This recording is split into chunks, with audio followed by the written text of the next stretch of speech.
अस्सलाम वालेकुम, welcome to Zaini cuisine. उम्मीद है कि आप सब खैरियत से होंगे। आज मैं आपके साथ रेसिपी शेयर करूंगी बारबेक्यू की। तो चलते हैं बारबेक्यू की रेसिपी की तरफ। इसे किस तरह से रेडी करना है।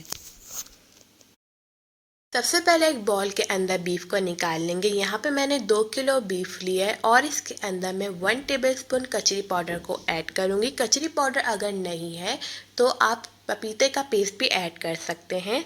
कचरी पाउडर और पपीते के पेस्ट डालने से ये होता है कि बीफ बहुत अच्छा और जल्दी गलता है, तो हमने ये लाजमी डालना है।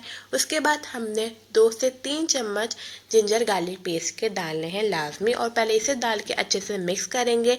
उसके बाद इसके अंदर बाकी के मसाले ऐड करेंगे। अब ऐड कर देंगे ग्रीन चिली पेस्ट, और ग्रीन चिली पेस्ट ऐड कर देंगे 4 से 5 टेबलस्पून। ग्रीन चिली पेस्ट डालने के बाद इसके अंदर ऐड कर देंगे योगर्ट, और योगर्ट ऐड कर देंगे half cup.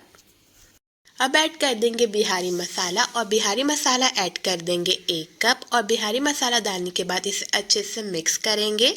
Half cup oil के अंदर मैंने 2 प्याज को ब्राउन कर लिया है। अब इसके अंदर सारी प्याज को ऐड कर देंगे और 3 से 4 टेबलस्पून ऑयल भी ऐड कर देंगे, और इसे अच्छे से मिक्स करेंगे और 3 से 4 घंटे के लिए इसे कवर करके रख देंगे, ताकि जो है मैरिनेट जो है बीफ अच्छे से हो जाए।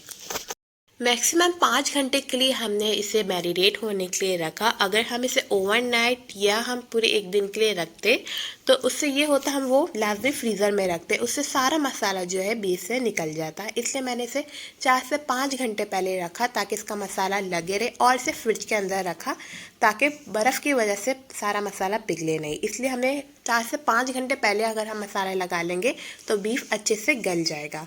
अब हम इसे जो है एंगीठी पे रखेंगे और इसे सेकेंगे और इसे रेडी करेंगे।